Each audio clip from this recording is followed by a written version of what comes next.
Gustoso de que estén por acá viendo esta disertación. Disculpen un poco la tardanza en el ingreso en esta reunión Zoom. Compromisos académicos previos me impidieron estar en tiempo.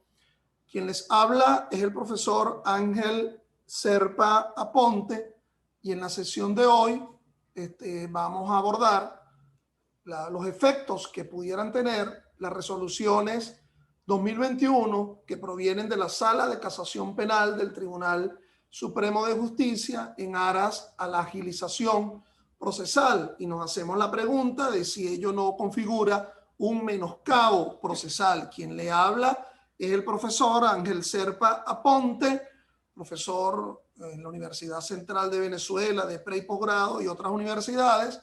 Estoy hablando en mayo de 2021, y estas clases virtuales, estas disertaciones virtuales vinculadas al mundo del derecho penal, del derecho procesal penal, del derecho constitucional, la pueden encontrar en mi canal YouTube, Ángel Serpa Aponte, a los efectos de quien desee suscribirse al mismo y encontrar respuestas a problemas puntuales pues, en el ámbito de lo penal venezolano. Bueno, estimados, gracias por su presencia. El tema de las llamadas resoluciones 1 y 2, 21, porque corresponde al año 21 de la Sala de Casación Penal del Tribunal Supremo de Justicia, se ubica en el marco de una situación de pandemia que está diezmando a la humanidad entera. Recordemos que estando ahora en mayo de 2021, ya desde noviembre del año 2019, ya científicamente se venía alertando, ¿verdad?, sobre la posibilidad de una pandemia que iba a tener sus efectos de salud y su grado de mortalidad, que aunque sea baja en relación con el propio contagio, en relación porcentual, bueno, la lesividad de quien haya sido contagiado, bueno, es extrema, pues, en muchos casos. Y por lo tanto, sobre todo la posibilidad del contagio que se ubicaría en el ámbito de las interrelaciones interpersonales de forma cercana, de la cual no es alejada la relación interpersonal que se ubica en el ámbito de una actuación procesal.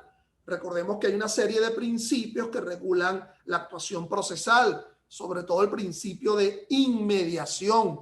Es decir, no está concebido el proceso en una relación de mediación, de obtención de convencimiento, de pruebas, de alegatos, distanciado, digamos, por el tamiz de una virtualidad. Eso que ustedes, en las cuales están enfrentados o escuchándome en este momento, de parte de un medio virtual. A fin de cuentas, si ustedes me están escuchando, bueno, o obtienen un convencimiento o se enredan mucho más allá, o lo están haciendo, ¿verdad?, porque no tienen nada que hacer y quieren distraerse de alguna forma viendo al calvito hablando temas de derecho procesal o penal. Pero en el ámbito procesal, evidentemente hay un interés, ¿verdad? Hay un interés en cuanto al reclamo de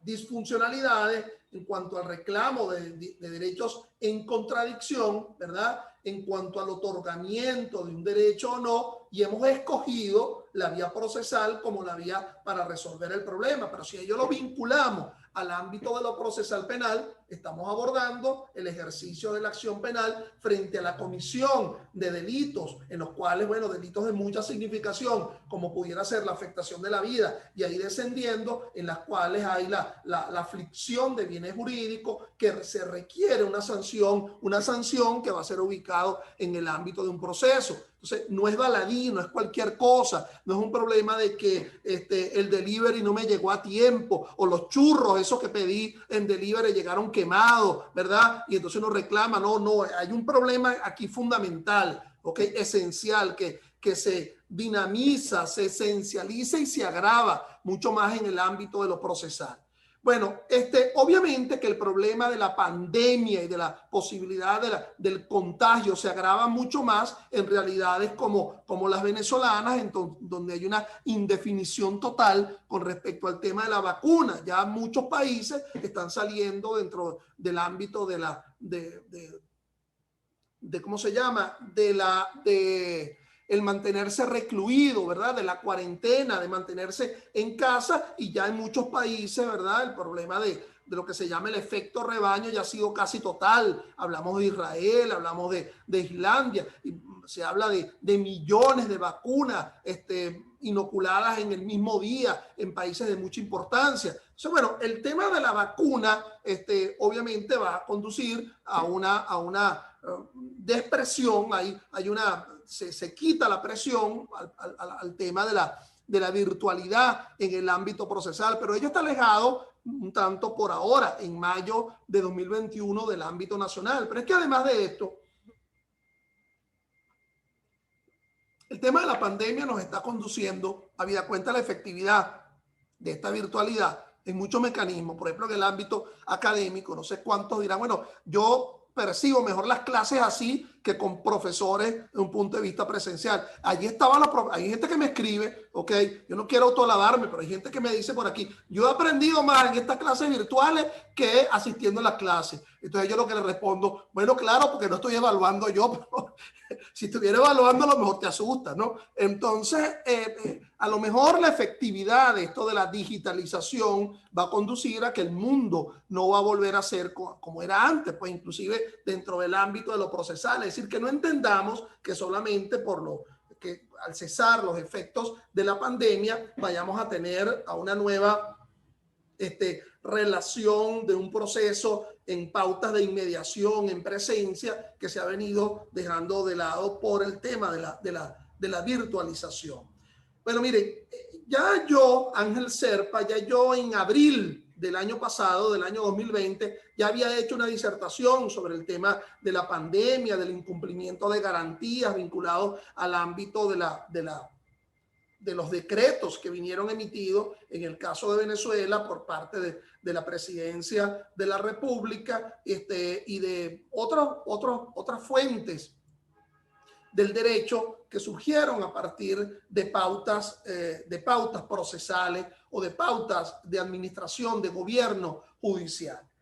Ahora nos encontramos en el ámbito venezolano en mayo de 2021 y surge la necesidad o se plasma la necesidad por parte del Tribunal Supremo de Justicia. Por otra parte, yo quiero hacerme entender que cuando yo estoy hablando del Tribunal Supremo de Justicia, bueno, me estoy refiriendo al Tribunal Supremo Dos Pilitas, ¿verdad? Que tiene su sala, porque es la esquina donde está ubicado, que tiene su sala de casación. Es decir, no quiero que se me entiendan en forma alguna, en una perspectiva personal, por yo aspirar a haber sido magistrado del Tribunal Supremo, que de alguna forma estaría asumiendo una especie de legitimidad de lo que mucha gente cuestiona, siendo un Tribunal Supremo que en el exilio legítimo y otro nacional. Lo que quiero es darle herramientas, instrumentos a los que me están percibiendo en esta disertación al margen de esos problemas de legitimación o no, es decir, como un asidero concreto frente a problemas ingentes, digamos, domésticos, reales, esenciales en el ejercicio de la profesión, más allá de la pauta política, de la cual no dejo yo de asumir un entendimiento y tener mis criterios al respecto.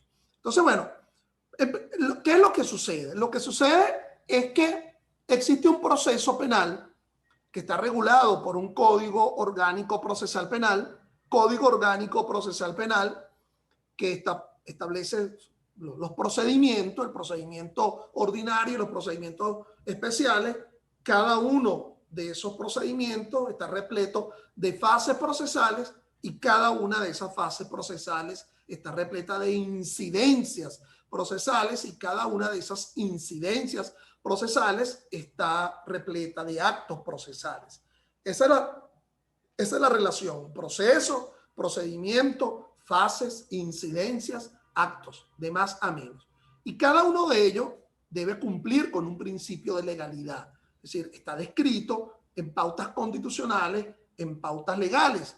La pauta legal fundamental es la que se deriva del Código Orgánico Procesal Penal, sabiendo ustedes que también existen procedimientos que están siendo regulados por leyes orgánicas.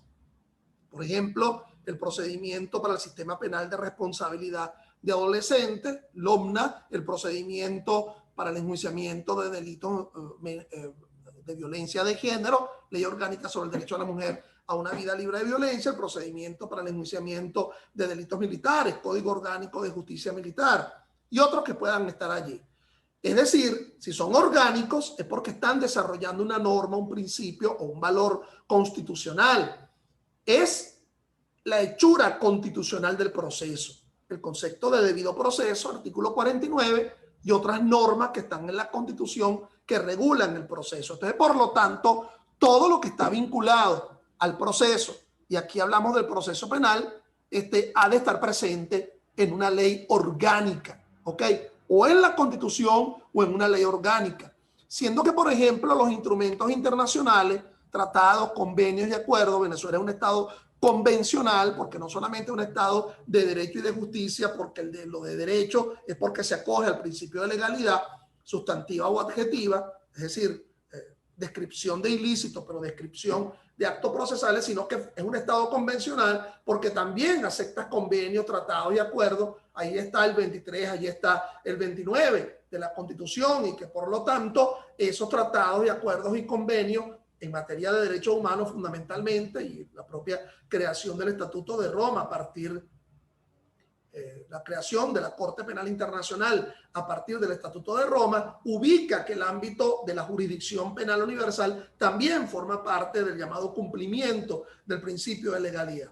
Así, por lo tanto, ya es bien sabido que no podrían haber reglamentos penales, es decir, reglamentos que de alguna forma ubiquen, describan tipos penales, reglamentos que especifiquen pautas de actos procesales, porque todo lo que está vinculado, de nuevo repito, al debido proceso, ha de estar necesariamente en una ley orgánica. Y el carácter de ley orgánica implica su creación por el órgano legislativo nacional.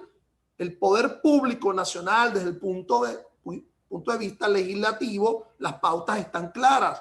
En el 156 punto 32, numeral 32 de la Constitución, se legislará en materia penal, procedimental, civil, mercantil, correspondiéndole ello al Poder Público Nacional.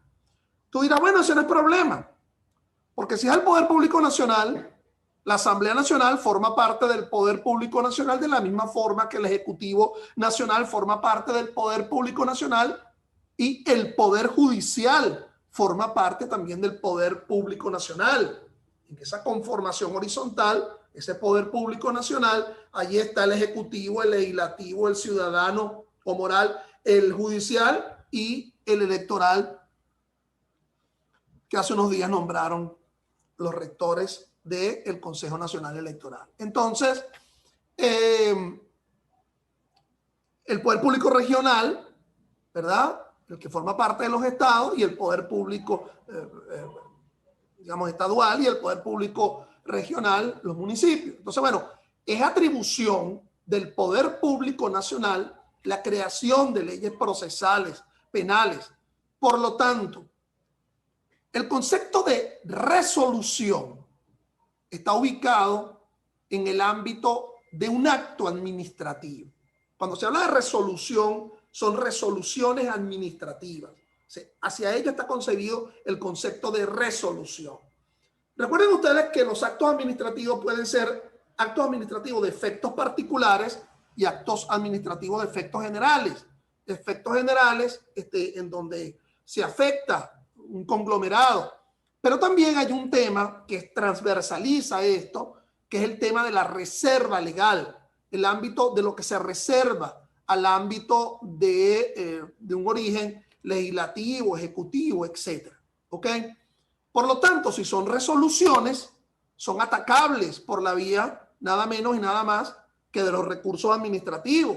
LOPA, Ley Orgánica de Procedimientos Administrativos, reconsideración, jerárquico, pero también en el ámbito de lo que establece la ley orgánica de la jurisdicción en lo contencioso administrativo, solicitud de nulidad de actos administrativos de efectos particulares o generales con o sin amparo. ¿Ante quién? Ante los órganos de la jurisdicción de lo contencioso administrativo. Todo esto dicho en una perspectiva formal. Ahora fíjate, ¿de qué estamos hablando? Estamos hablando de resoluciones que provienen de una sala de casación penal del Tribunal Supremo de Justicia. Con lo cual, hacerte preguntas.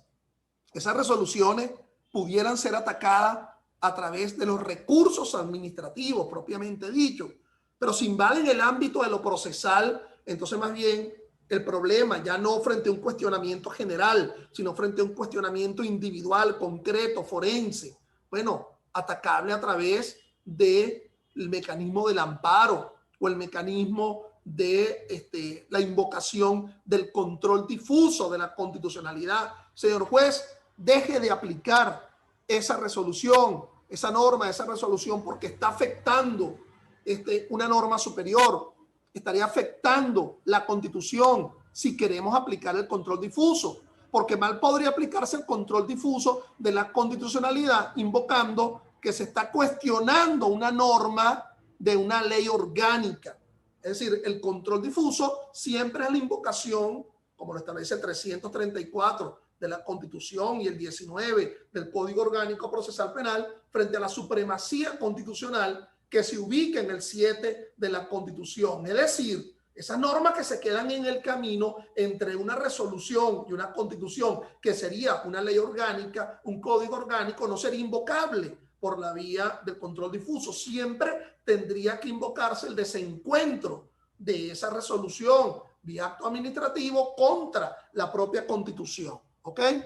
Entonces, asumiendo también que conforme al 140 de la Constitución, se anula cualquier acto realizado funcionarialmente que afecte la Constitución. Entonces, bueno, aquí el problema, la problemática del asunto es como palabras menos o palabras más, sendas son dos resoluciones de la Sala de Casación Penal del Tribunal Supremo, la 121, que se ubica en el ámbito de los actos procesales que en el ámbito de una pandemia se realicen en la fase preparatoria, y lo que se procura como una finalidad es la agilización de esos actos procesales en medio de una circunstancia de pandemia. Y la resolución 221, que alude a los actos procesales que dentro de una finalidad de agilización procesal se realicen dentro de la fase de juicio del proceso penal. Es decir, vamos a ponernos de acuerdo. En las resoluciones esta de la sala hablando de fase recursiva. Es decir, nada frente a la apelación, nada frente al recurso de revisión, nada frente al recurso de casación. Estaría hablando frente a los procedimientos especiales que ostenten en dichos procedimientos especiales esas fases procesales de la cual trata las resoluciones. Por ejemplo, en el procedimiento por delito menos grave hay una fase preparatoria, hay una fase intermedia y hay una fase de juicio. En el procedimiento por delito de instancia de parte agraviada, mal podrías invocar esa resolución en una fase preparatoria porque no hay real fase preparatoria, ni siquiera el auxilio judicial, sino que lo que existe es una fase de juicio. ¿Ok? Bueno, el procedimiento por la admisión de los hechos, nada se indica en esas resoluciones frente al tema de la admisión de los hechos, ni invocándose frente a las fases recursivas del proceso penal. Bueno, estimados, yo siempre, como los que me han seguido saben que frente a cada una de estas disertaciones, yo siempre les recomiendo un libro, siempre les recomiendo un texto. Yo les invito a que lean este trabajo, ¿verdad? En donde se ubica los desencuentros en derecho comparado en materia de garantías constitucionales, garantías procesales, que se llama El COVID-19 y la Administración de Justicia Iberoamericana, donde en materia de derecho comparado se plasma todas las irregularidades en materia de agilización de procesos invocándose el COVID en el ámbito de Latinoamérica. Por cierto que este trabajo publicado por alguien que es juez allá en España, Pedro Álvarez de Benito, doctor en Derecho y licenciado en Ciencias Políticas en la Universidad Complutense de Madrid, pero además miembro de la Comisión Permanente de Coordinación y Seguimiento de la Cumbre Judicial Iberoamericana, no trata el tema venezolano, porque hasta ahora esas resoluciones no se habían visto. Es decir, esta sería una primera resolución en concreto de lo que se había hecho en otro ámbito. Allí está arriba, en la lámina que les muestro, el sitio en internet donde se puede encontrar este trabajo, el COVID, la Administración de Justicia en Iberoamérica. Entonces, fíjense, vamos a hablar en primer lugar de la resolución 2101. 21, año 21 y 01 de la Sala de Casación Penal. Y esa Sala de Casación Penal, ahí de dos pilitas, la denomina la resolución que contiene las pautas y directrices para el correcto desarrollo del plan de agilización de las audiencias correspondientes a la fase preparatoria y a la fase de ejecución. Aquí como que me equivoqué yo. Sí aborda la fase de ejecución del proceso penal, pero fíjense que la que no aborda es la llamada fase intermedia, es decir, la fase de ejecución, pero no la fase intermedia del proceso penal. Entonces, fíjense, siendo que ella desarrolla ese ámbito, ¿verdad?, dentro del proceso penal, lo primero que nos tendríamos que preguntarnos es, ¿tiene potestad una sala de casación penal de dictar una resolución propiamente dicha que invada el ámbito de lo que está establecido en un propio código orgánico procesal penal? Bueno, en primer lugar, el concepto de resolución se empieza a manejar en el encabezado del 143 de la Constitución, cuando habla de la administración pública. Los ciudadanos tienen derecho a ser informados oportuno y verazmente por la administración pública sobre el estado de las actuaciones en que estén directamente interesados y a conocer las resoluciones definitivas que se adopten sobre el particular.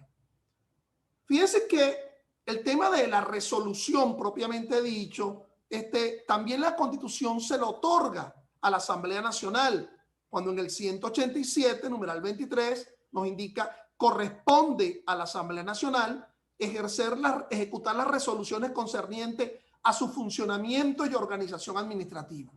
Es decir, el tema de la resolución está como vinculado a una especie de acto administrativo que atiende a un tema de gobierno administrativo.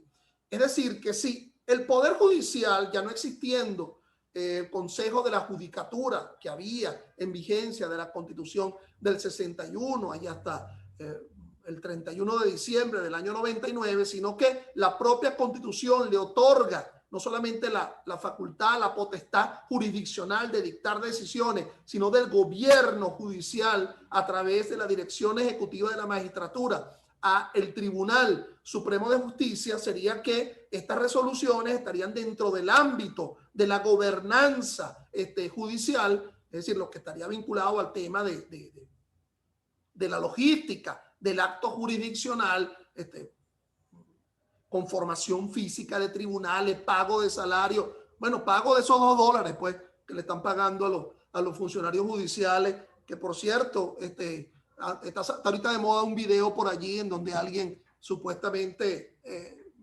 y que salió en una especie de coima, con lo cual eso invade el problema de las garantías, lo cual ya sería motivo de otra disertación. Por cierto, disertación que voy a hablar el lunes a las 4, el lunes a las 3 de la tarde, sobre ese tema de la llamada entrega controlada, ¿ok?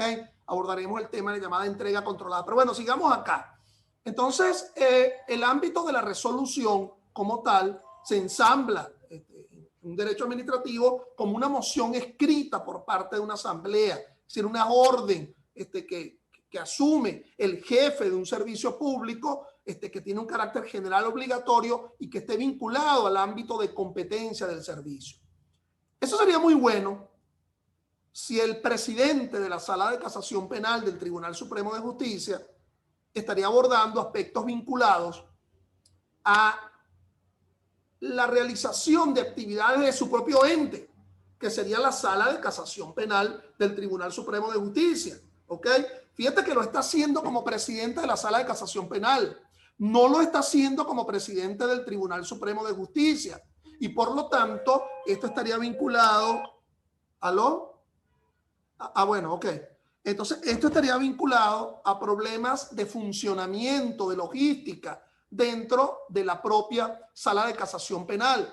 Es decir, esa sala de casación penal que resolvería el recurso de casación, que resolvería problemas de conflictos de competencia entre tribunales conflictuados pertenecientes a diferentes jurisdicciones, problemas que estarían vinculados, por ejemplo, a incidencias de apartamiento, ¿ok?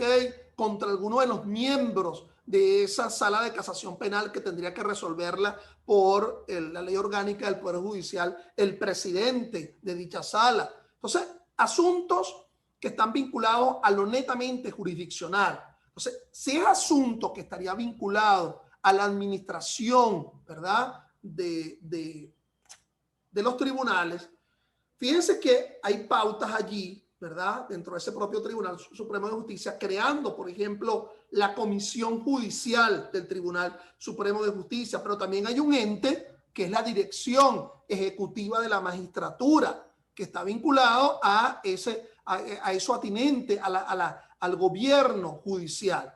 Entonces, fíjense que es claro el artículo 29 de la Ley Orgánica del Tribunal Supremo de Justicia. Es decir, nada indica el artículo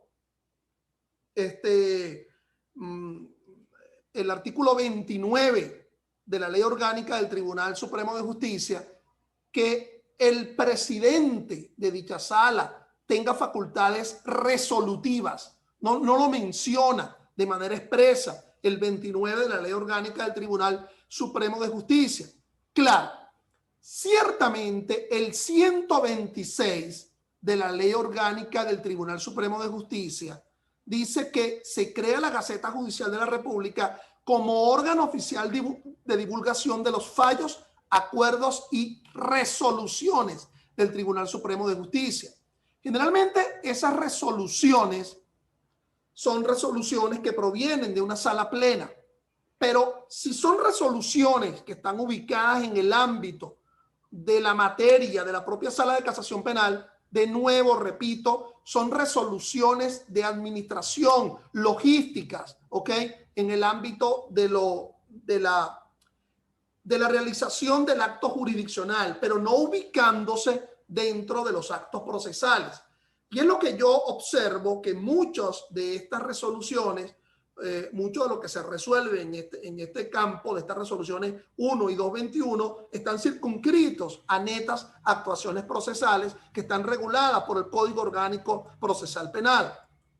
Entonces, fíjense que el 267 de la Constitución establece que sí le corresponde al Tribunal Supremo el gobierno, la administración del Poder Judicial. Para el ejercicio de esas atribuciones, dice el 267, se creará una dirección ejecutiva de la magistratura. El 101 de la Ley Orgánica del Tribunal Supremo de Justicia nos indica que el presidente de la sala, de cualquiera de las salas casacionales, convocará a los magistrados que constituyan la sala cuantas veces sea necesario para adoptar las medidas que requieren la celeridad de los procesos y el normal y eficaz funcionamiento del Tribunal Supremo de Justicia. Es decir, en nada se indica frente a fases procesales que se realizan dentro de una primera instancia, sino en el ámbito de lo que establece las funciones inherentes del propio Tribunal Supremo de Justicia dentro de lo que establece la ley orgánica. Uno dirá, bueno, ¿y cómo se cuestiona? ¿Cuál es el mecanismo? Bueno, si fuese un acto administrativo, ahí está bien claro el 5 de la Ley Orgánica de Amparo. La acción de amparo procede contra acto administrativo, actuaciones materiales, vía de hechos, abstenciones u omisiones que violen, amenacen violar un derecho o una garantía constitucional cuando no exista un medio procesal sumario, eficaz y breve, acorde con la protección constitucional. Es obvio entender que si fuese por la vía del amparo contra ese acto administrativo por parte del presidente de la Sala de Casación Penal, le correspondería a la Sala Constitucional del Tribunal Supremo de Justicia, dicho amparo. Bueno, ¿por qué? El 6.6 de la Ley Orgánica de Amparo nos indica: no se admitirá la acción de amparo cuando se trate de decisiones del Tribunal Supremo de Justicia. Y el 8 nos indica: el Tribunal Supremo conocerá en única instancia, mediante la aplicación de lapsos y formalidades previstos en la ley, en la sala de competencia fin, con el derecho a garantía constitucional violado o amenazado, de las acciones de amparo contra los hechos, actos y omisiones emanados del presidente de la República, etcétera. Pero no se indica los magistrados del Tribunal Supremo de Justicia como alto funcionario público dentro del artículo 8. Y en el 6.6 de la Ley Orgánica de Amparo se indica que no puede haber amparo contra decisiones del Tribunal Supremo de Justicia. Esto no es una decisión, es un acto administrativo. De todas, entonces, en un plano general, sería invocable por la vía del amparo ante la Sala Constitucional, y en un plano específico, frente al caso concreto, ¿verdad?, se invocaría frente al juez que estaría asumiendo la causa el llamado control difuso. Recuerden que ese control difuso, la desaplicación de una norma por su contradicción con la Constitución, exige, por propias decisiones de la Sala Constitucional y por la propia Ley Orgánica del Tribunal Supremo de Justicia, que copia certificada de la decisión en la cual acuerda el control difuso sea remitido a la Sala Constitucional, a los efectos de que esa Sala Constitucional o ratifique esa resolución, o la revoque, o ejerce el control concentrado. Se transforma de control difuso a control concentrado. En el control difuso, es intuita persona, es decir, frente al caso en concreto que no se aplicaría esa resolución. En cambio, en el control concentrado sería erga omnes, frente a todo, por las atribuciones que también le confiere la Sala Constitucional el 335 de la Constitución. Vayamos entonces a abordar algunos ejemplos de algunas de estas resoluciones y cómo de alguna forma afectan, a mi modo de ver, por lo menos el Código Orgánico Procesal Penal y la propia Constitución. Vámonos, por ejemplo, en la resolución 121, que como ya vemos está inherente a la fase preparatoria y a la fase de ejecución. La resolución número 2. Corresponde a los tribunales clasificar las causas con detenidos de acuerdo con el tiempo de privación de libertad, delito, situación procesal, a fin de priorizar las audiencias que corresponden. Fíjense que meten ese saco, tiempo de privación de libertad, delito, situación procesal, sin hacer jerarquía de qué es lo más importante para la priorización de las audiencias. Con ello uno se pregunta, si se va a priorizar las audiencias atendiendo la situación procesal y la privación de libertad, se está afectando, por ejemplo, el concepto de flagrancia, es decir, la necesidad de que necesariamente debe realizarse la audiencia de imputación en las 48 horas desde la aprehensión del sospechoso o desde la ejecución de la orden de aprehensión. Es decir, la priorización de alguna forma estaría atendiendo, dejando de lado el concepto de las 48 horas que se ubica en el ámbito constitucional. Yo creo que la interpretación adecuada es que cuando se dice allí situación procesal es tomando en cuenta el concepto de flagrancia, y hacia ello debe llegar la interpretación. Entonces, si no fuese así, se estaría violando el artículo 44.1 de la Constitución y nada menos el 21 de la Constitución, que habla de la llamada igualdad ciudadana ante la ley. La resolución tercera el numeral tercero de esa resolución 121 dice que el juez debe organizar cada expediente y suscribir acta digitalizada para proceder a la citación de las partes solo por esta vía.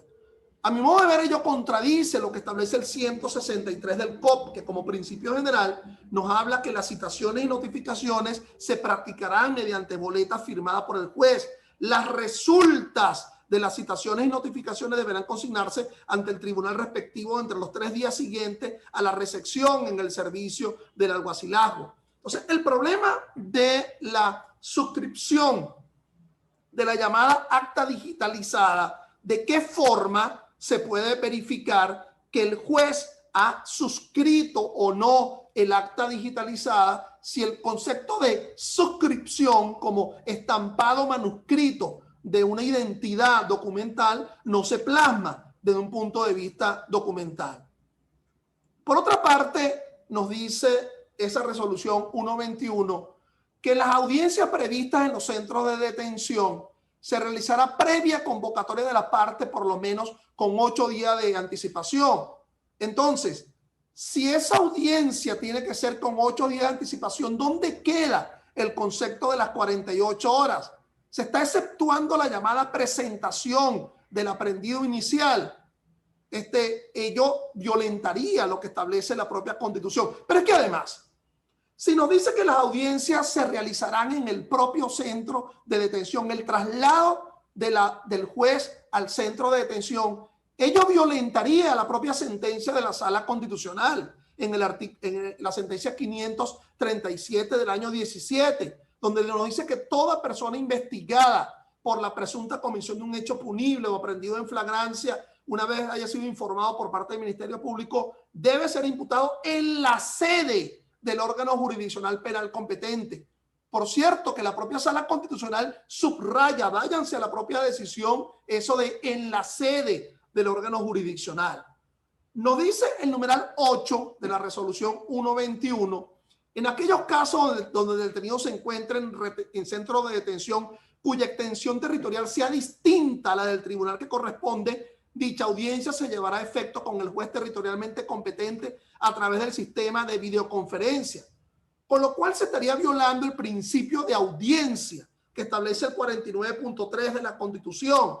Fíjense que ese 49.3 ha sido tratado por la Sala Constitucional en la sentencia 515. La garantía constitucional de la defensa estriba en la posibilidad normativamente tutelada de obrar y controvertir. Por lo tanto, se configura un supuesto de indefensión cuando en determinado procedimiento judicial se causa un perjuicio a un sujeto sin haberle dado audiencia. Esto es sin haberle permitido el ejercicio de un derecho de contradicción. Sabrán ustedes que uno de los grandes avances del sistema acusatorio es sustituir la mediación por la inmediación. Con respecto a la resolución número 2, ¿verdad? A mí me parece que nada menos que el numeral 15 de la resolución número 2 afrenta el tema de la apreciación de las pruebas. Se elaborará un guión o desarrollo del debate en cada expediente en donde consten las normas relacionadas con el juicio oral y público. Pareciera que alguien, ¿verdad?, muy vinculado, parece que un cinéfilo está allí en la sala de casación penal que obliga a la realización de un guión.